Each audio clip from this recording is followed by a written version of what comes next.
Hello friends, welcome to another session of our reading session number 12। हम एक sequence में एक डिस्कशन कर रहे हैं production function, cost function, revenue, shutdown, break even. तो शटडाउन एनालिसिस और ब्रेक इवन एनालिसिस करने के लिए जो हमें एक बिल्टअप चाहिए था, जैसे हमने लास्ट सेशन में डिस्कस किया था अबाउट कॉस्ट फंक्शन, वैसे ही इस सेशन में हम डिस्कस करने वाले हैं अबाउट रेवेन्यू।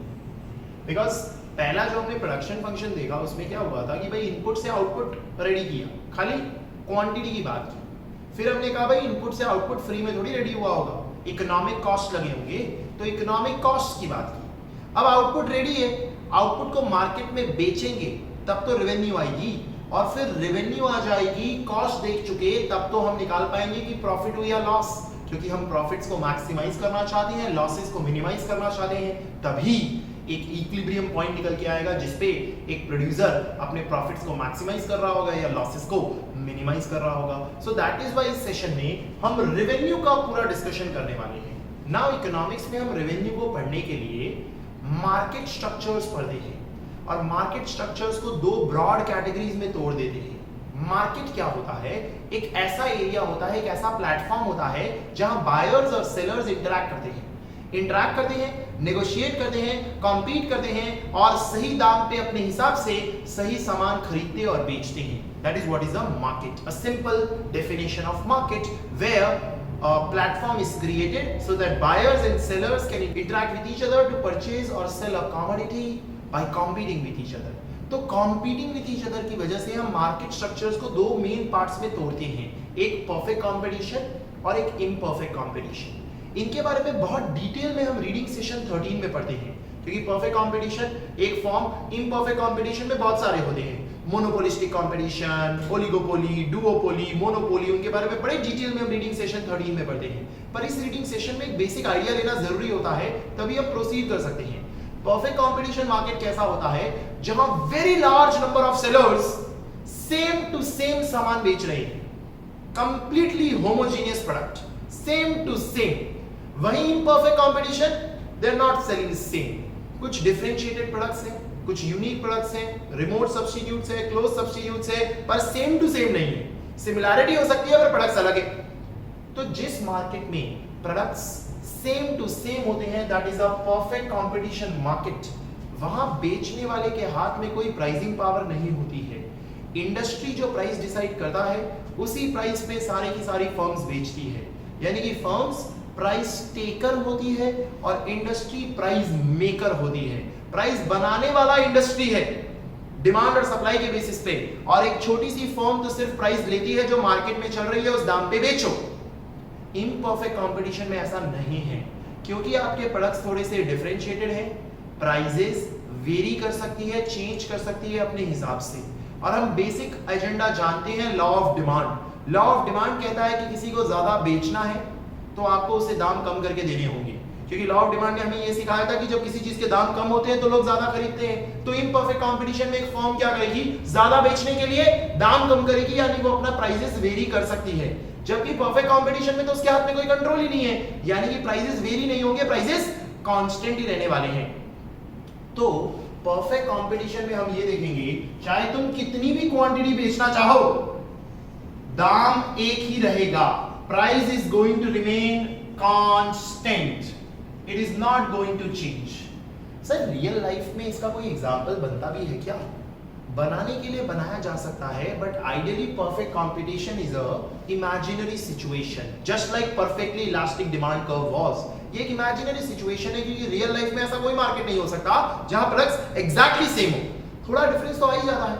कहीं किसी हद तक हम कह सकते हैं कोई सब्जी मार्केट बहुत हद तक एक परफेक्ट कंपटीशन मार्केट जैसा हो जाता है, बहुत हद तक, एग्जैक्टली नहीं, क्योंकि सब्जी मार्केट में आपने देखा होगा सब एक जैसा ही सामान बेच रहे हैं, इनफैक्ट एक ही सामान बेच रहे हैं और सबके दाम सेम होते हैं। सबके सब एक ही रेट पे आलू बेच रहे हैं, एक ही रेट पे प्याज बेच रहे हैं, एक ही रेट पे टमाटर बेच रहे हैं। रेट अलग अलग नहीं होती उस छोटे से लोकल मार्केट में। वो एक तरीके का परफेक्ट कंपटीशन होता है जहां पे सब दाम सेम ही रखते हैं, चाहे क्वांटिटी कुछ भी हो, the prices remain constant. Whereas in case of imperfect competition, कोई भी अपनी प्राइसेस को थोड़ी सी वेरी कर सकता है depending upon various other situation. 5 रुपए के दाम पे एक बेचना चाहता हूं, मुझे मेरी क्वांटिटी बढ़ानी है तो मैं शायद 4 कर दूं, और क्वांटिटी बढ़ानी है 3 कर दूं, और बढ़ानी है 2 कर दूं, और बढ़ानी है 1 कर दूं, यानी मैं प्राइसेस को वेरी कर सकता हूं। यहां प्राइसेस कांस्टेंट नहीं होते, it keeps on changing, it changes. तो हमारा प्राइस मिल गया, क्वांटिटी मिल गया, तो हम टोटल कितना रेवेन्यू हुआ, एक और बेचने से कितना मार्जिनल हुआ, ऑन एन एवरेज कितना रेवेन्यू हुआ, वो वैसे ही निकाल सकते हैं जैसे हमने प्रोडक्शन चैप्टर में और कॉस्ट चैप्टर में देखा था। प्रोडक्शन में total product, marginal product, average product, cost में total cost, marginal cost, average cost, same logic, same formulas, total revenue, marginal revenue, average revenue, जिसके फिर हम ग्राफ्स बना पाएंगे। Total revenue 5 into 1 5, 5 into 2 10, 15, 20, 25, simple 5 की टेबल हो जाएगी हमारी, क्योंकि प्राइस तो कांस्टेंट रहेगा, वो तो चेंज होगा नहीं, it is going to remain same. Marginal revenue क्या होता है, टोटल रेवेन्यू का चेंज। बेसिकली ये जो मार्जिनल होता है ना, ये हम स्लोप भी कह सकते हैं। सो जो एमआर है that is the slope of TR, marginal revenue is the slope of total revenue, क्योंकि स्लोप क्या होता है, चेंज, जैसा हमने इलास्टिसिटी ऑफ डिमांड वगैरह पढ़ते वक्त देखा भी था। तो दैट इज व्हाई हम ये कहेंगे कि टोटल रेवेन्यू में कितना चेंज आया, 5 का कितना चेंज आया, 5 5 5 5। MR is the difference between TR for every increase in quantity. एक और क्वांटिटी बढ़ने से रेवेन्यू में कितना चेंज हुआ, that is what is marginal revenue. Average revenue क्या होगा, जैसे एवरेज प्रोडक्ट क्या था, total product divide by units of labour. Average cost क्या था, total cost divide by quantity. Similarly average revenue will be total revenue divide by quantity. 5 by 1 5, 10 by 2 5, 15 by 3 5 5 5, यानी कि MR 5 आया, AR 5 आया और price भी 5 है। एक परफेक्ट कंपटीशन में प्राइस, MR और AR तीनों ही सेम होते हैं। Price is always equal to marginal revenue, is always equal to average revenue. However total revenue obviously अलग है, जिसे हम प्लॉट करना चाहें तो प्लॉट कर सकते हैं कि यहां हम कहेंगे क्वांटिटी, टोटल रेवेन्यू 0, क्वांटिटी में तो 0 ही होगा। उसके बाद a straight line, upward sloping straight line starting from origin। straight line क्यों है, क्योंकि 5 5 5 5 5 से ही बढ़ रहा है, स्लोप कांस्टेंट होता है तो लीनियर लाइन होती है, that is why it is an upward sloping straight line starting from origin। वहीं जो हमारा MR और AR है वो कांस्टेंट है, it is same, price is equal to marginal revenue is equal to average revenue, it is just the same exactly। चाहे मैं कुछ भी लेता, 6 रुपए की प्राइस देता, क्योंकि ये प्राइस तो क्या है ना, फर्म ने ली है, प्राइस टेकर है ना हम, प्राइस बनाने वाली तो इंडस्ट्री है। तो किसी भी firm in a perfect competition का हम बना रहे हैं तो उसने ये प्राइस बस उठाई है मार्केट में जो भी चल रही है कि 5 रुपए का दाम है, तो आप कुछ भी लेते, पी, MR और AR तो सेम ही आता, और TR upward sloping straight line आता। वहीं अगर हम बात करते हैं इम्परफेक्ट कंपटीशन की, तो यहां पर भी निकालने का तरीका तो सब वही होगा। Total revenue multiplication of P into Q, price into quantity करेंगे तो टोटल रेवेन्यू आ जाएगा। तो टोटल रेवेन्यू के बाद MR निकालना है जो कि TR का स्लोप होता है। तो MR 5 3 1 -1 -3, चेंज है हमारा 5 - 0 8 - 5 9 - 8 8 - 9 5 - 8। Average revenue is total revenue divide by quantity. 5 by 1 5, 8 by 2 4, 9 by 3 3, 8 by 4 2, 5 by 5 1। अगर आप देखोगे तो यहां पर प्राइस और AR सेम आया है, प्राइस और AR, लेकिन MR सेम नहीं आया है, MR ऑल टुगेदर अलग ही आया है। प्राइस और एवरेज रेवेन्यू सेम है पर यहां MR सेम नहीं है। AR और प्राइस किसी भी मार्केट में और हमेशा ही सेम होंगे, हमेशा ही, क्योंकि आप एवरेज रेवेन्यू क्या कर रहे हो, total revenue divide by quantity कर रहे हो। TR डिवाइड बाय क्वांटिटी, इसमें TR क्या होता है, P into क्वांटिटी, तो क्वांटिटी क्वांटिटी कैंसिल होगा तो AR तो हमेशा ही प्राइस होगा ना, चाहे वो कैसा भी मार्केट हो। So price is always equal to average revenue, एकदम बेसिक कंक्लूजन है हमारा।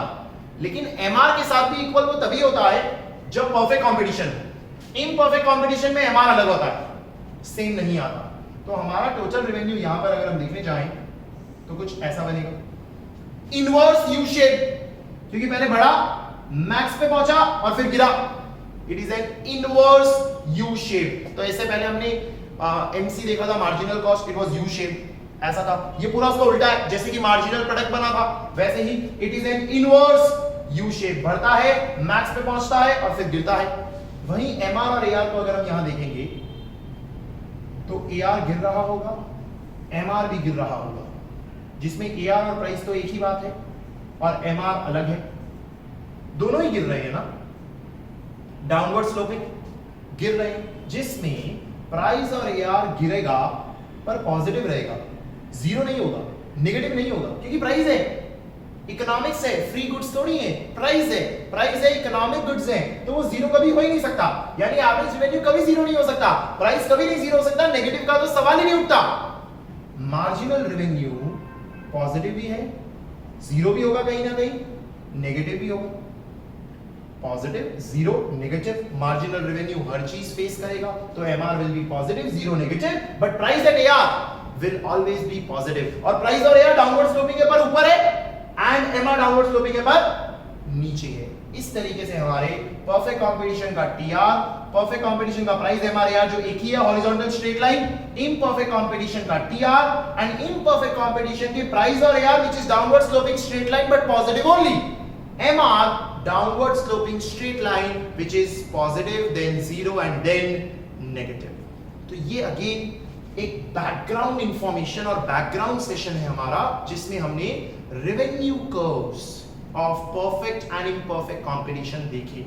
अब हम प्रोडक्शन फंक्शन जानते हैं, कॉस्ट फंक्शन जानते हैं, रेवेन्यू जानते हैं, सब शॉर्ट रन एंगल में ही हमने पढ़ा है, और अब हम निकाल पाएंगे break even and shutdown point in short run, specifically in short run. की शॉर्ट रन में हमें क्या करना है, लॉन्ग रन भी साथ साथ में पढ़ पाएंगे, पर मेनली हमें शॉर्ट रन तो बड़ा आसानी से अब समझ में आ जाएगा, वो कॉन्सेप्ट जो हमारी एक इंपॉर्टेंट लर्निंग है रीडिंग सेशन 12 की। और फिर हम लॉन्ग रन कॉस्ट कर्व के बारे में डिस्कस करते हैं इस रीडिंग सेशन में, एंड फिर नेक्स्ट रीडिंग सेशन में चले जाते हैं जहां हम इन मार्केट्स के बारे में बड़ा ही डिटेल में पढ़ते हैं और हर मार्केट का इंडिविजुअली हर फर्म का कैलकुलेशन करके इक्विलिब्रियम पॉइंट निकालते हैं। सो इस सेशन में इतना ही। नेक्स्ट सेशन में we will discuss about break even and shutdown analysis.